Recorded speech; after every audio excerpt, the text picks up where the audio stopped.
Shalom all. Ariel Tzadok here from the KosherTorah School, found online at www.koshertorah.com.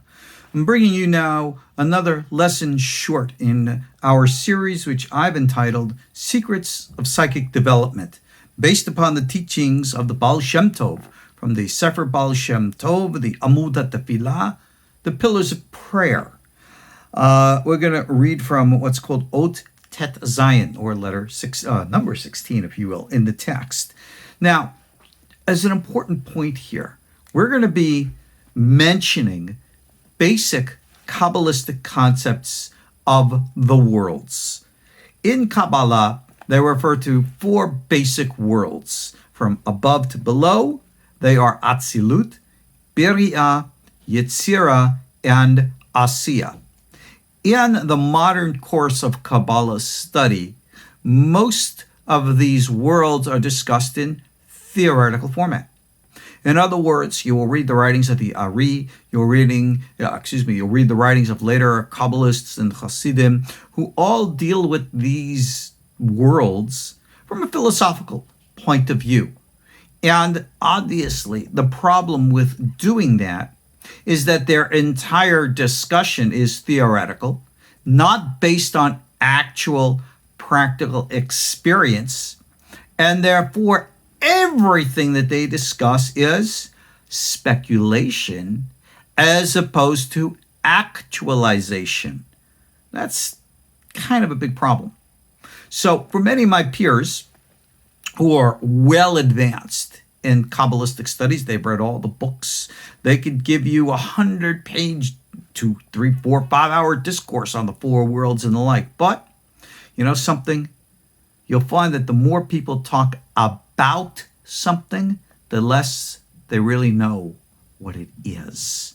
So I'm not here to give you an elaborate, philosophical, speculative discussion of the four worlds. I want you to be able to experience them personally.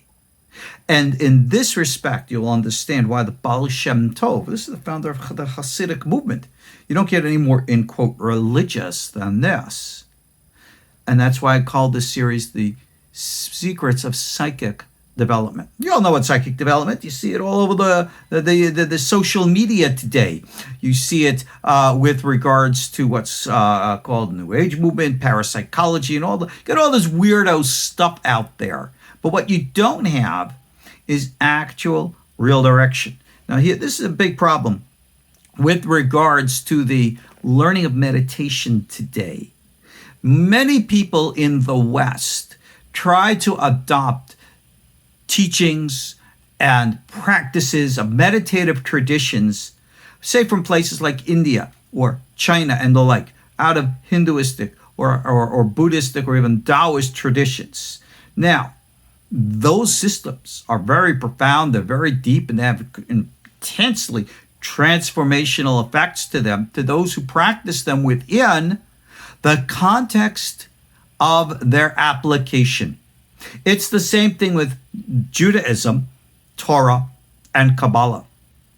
When someone from outside a system endeavors to embrace elements of the system, but not the whole thing, all right? Carl Jung in psychology referred to this as feigning a legacy not one's own. Whenever we try to embrace symbolism, metaphors, what we call archetypes, you, needless to say, because of the origins of your soul, are going to go in the path of where you come from as opposed to other paths. So if I say to you, go home, home for your soul is not someplace else. It's home. And that is why, regardless of whatever your personal background is, if you start having visions or dreams or even imaginations and daydreaming and the like, you're going to experience things within the context of your cultural context, as opposed to in-depth experiences of someone else's culture. Now, I'll share with you a personal experience of my own, many, many years ago. Years and years ago, gosh, maybe 30 years ago, okay? Put things in a context. When I was doing one of my morning meditations, I had my talit and my tefillin on, and I was doing the Abu Lafia sound chants and the type of stuff that I teach here, KosherTorah type of stuff I do. And you go off into a trance. You know what a trance is? It's not some mystical. It's like daydream. You know what it's like to go off in a daydream, right? That's kind of like the same thing. So don't mystify this to think it's something you can't ever do. You do it every day, you just don't know it.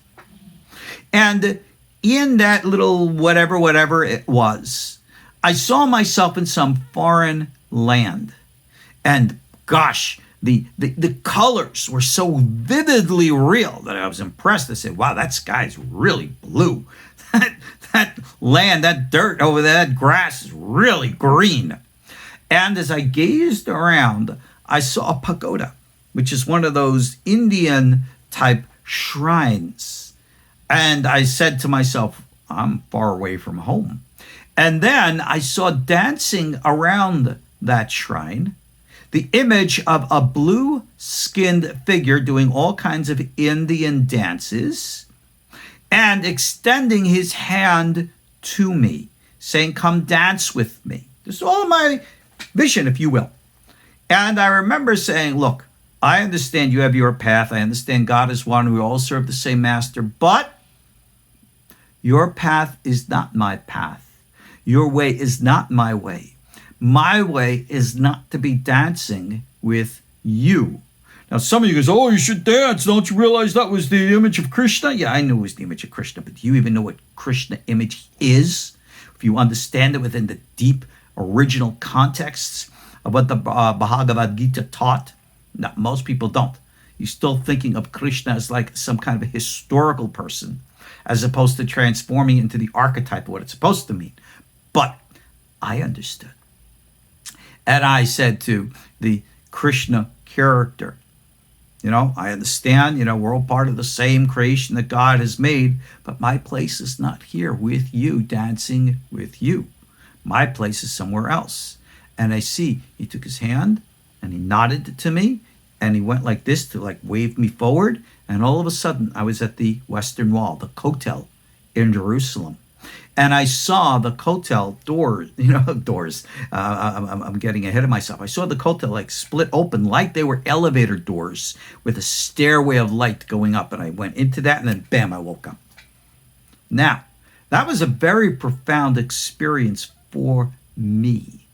And I'm telling you this as the introduction to what I'm going to read to you now as the Ba'al Shem Tov, to help you understand what he is talking about. I learned from that experience my place. Now, notice I did not say to you that the Indian path was unclean or unholy or evil or bad or wrong, as some religious extremists might say. I don't say that at all. It has its right, proper place for those whose path it is. And in case you don't know, there are probably by number millions of more wise and righteous and decent and good super spiritual people coming out of the Indian continent practicing the old traditions, Samkhya systems, Brahmin systems and the like, half systems which I may not even ever have heard of. But boy, oh boy, you got some good guys out there. But it's good for them, not for us. Carl Jung, psychology, feigning a legacy not your own. So if you're a Westerner, you can't just pick and choose a little bit of column A, Hinduism, column B, Taoism, column C, Buddhism, trying to put it together and say, it works for me. Sorry, guys, you don't even know what works means because you're still looking at the outside package instead of the inside essence. Secrets of psychic development. In number 16, we're taught here in the name of the Ba'al Shem Tov. HaTefilah. I'm going to read it to you, translate, and then we'll explain. HaTefilah tzarich lasum kol kocho behadiburim.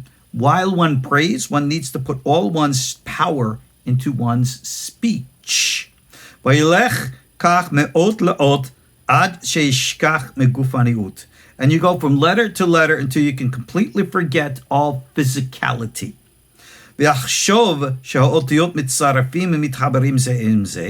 And you should think, contemplate, if you will, imagine, if you will, that all the letters are combining and joining with one another. V'zehu ta'anug gadol, and this is a very pleasurable experience. Dema im begashmaiutu ta'anug, because if this, with the physicality, physical stuff is enjoyable, mekol sheken beruchaniut, all the more so with spirituality. Again, I'll explain this out when I'm done. V'zehu olam Yetzirah, and this is the world of Yetzirah.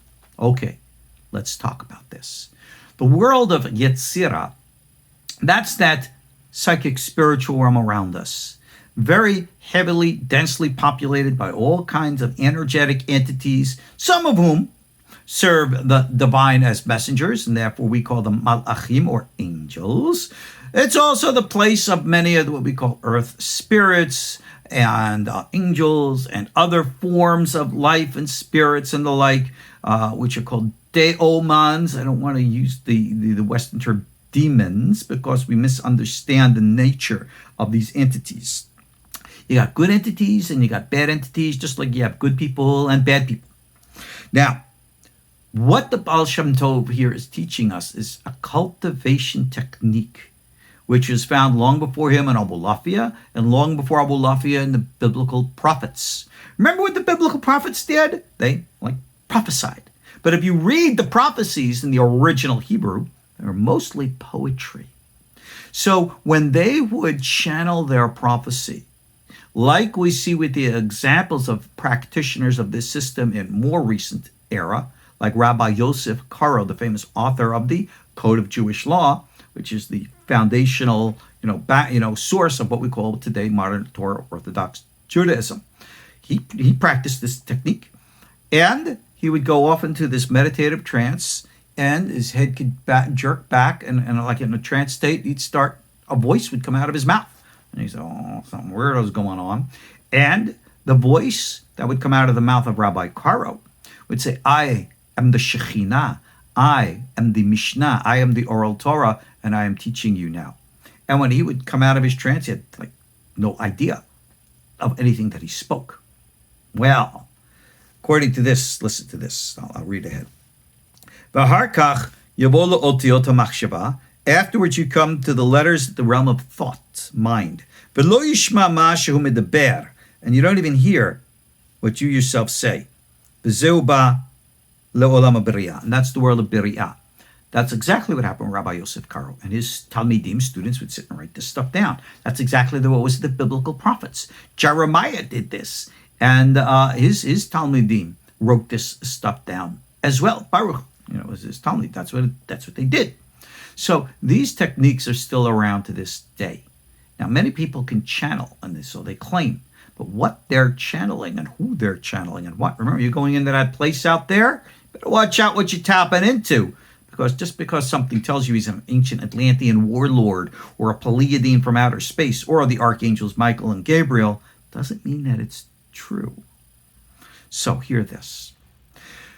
We begin with the recitation of holy things. Why holy? Because that serves as our focus of direction where we are centering our thoughts and, needless to say, our hearts. So prayer is the proper place. And as we're thinking about the words of prayer, we're literally allowing our imaginations to go wild, to run free, to think about the words and the letters. He says here that you would join the letters together and bond with one another, kind of like in the Sefer Yetzirah stuff. In other words, rather than just say, Dear Lord, gimme, gimme, gimme, gimme, you recognize that within our, for example, in our context in Judaic prayer, that all of the words of our prayers are heavily coded secret teachings, the likes of which the Arizal has outlined in great detail in the Shara Kavanot. We've, of course, taught many things about this. I've outlined many of these teachings in my book, Walking in the Fire, available on Amazon if you're interested. It's very involved. So much so that many later rabbis, Hasidim and the like, say, it's too detailed for us to deal with, so just be simple. There's a point there.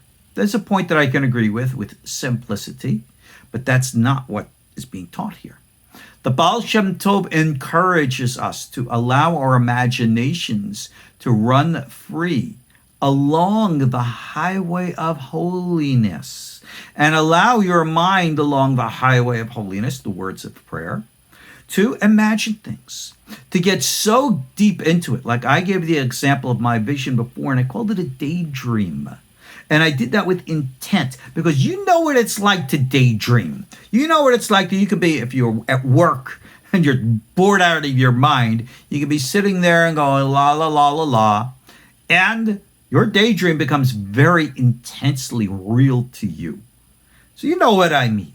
Well, this is exactly what we do at times of prayer along the highway of holiness. And the words that we are reciting take on a life of their own. Here, the rabbi encourages us with an example.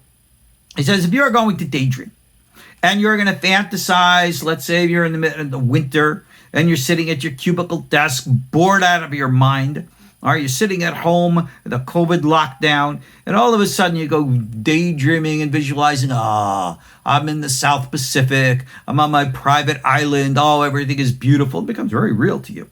That's what he calls here ta'anug, really pleasurable. Well, if you can just make the jump along the highway of holiness and forget about all this physical stuff and get into your daydream so deep, you're not sitting there scratching your head, rubbing your nose, going like this and worried about the bills and the this and that. You're just totally off. Well, when you go off into the highway of holiness, the words of prayer, the imaginations of the mind along this path, this is what he calls the spiritual pleasures. This is what he calls the spirituality. This is what he calls the world of Yetzirah. Remember, Yetzirah in the worlds, and again, I discuss all the worlds in Walking in the Fire. I mentioned it before, as well as in other places.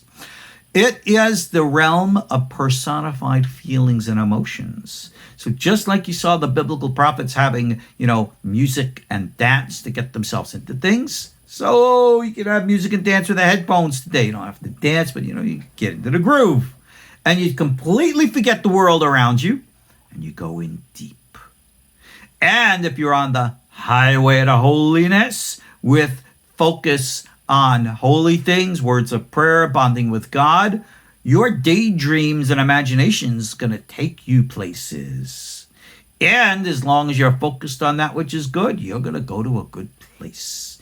That is the world of Yetzirah, where in which those outside forces and entities, your energetic entity, your astral body, your halukah darabanan, is bumping into them. And they have telepathic, psychic, mind-to-mind communication, which you receive not as words in your head, but as images and feelings and impressions in your thoughts. And that is how they communicate with you. So in my vision and experience, right, it wasn't that I all of a sudden decided I was going to go take a trip to India, but heaven that be, the powers that be, as I was reciting words of holiness and yichud, was showing me a lesson, something that I never would have thought of myself, something from outside me guided me to that place, and I knew how to interact and respond intuitively, feeling at the moment. And the proof, I was taken to Jerusalem, up to the Kotel. That's the secret here. At the time, I was not channeling or speaking words, which would have been the Beriatic way. And the Ba'al Shem Tov continues, after that, you come to a point where you completely nullify the outside world, and that is the Atzilutic connection, the highest level, where you're totally and completely getting the great image above. But that great image needs to come into a concrete, structured form of word. And that's, of course, what we call in the Hebrew the Sechel Tenuda, oscillating consciousness between Atzilut and Beriah, Chochmah and Bina. We discussed this from its source in our classes in the Sefer Yetzirah. And it's the foundation of the bond of what we call hitbodedut and hitbonenut. And when you understand this realistically and you practice it, you will have the secrets of real psychic development. Teachings of the Ba'al Shem Tov, brought to you by yours truly. Alrighty, guys, that's it for little lesson short for now. Take this, run with it, make it your own. Ariel Tzadok, Kosher Torah School. We'll talk soon. Shalom.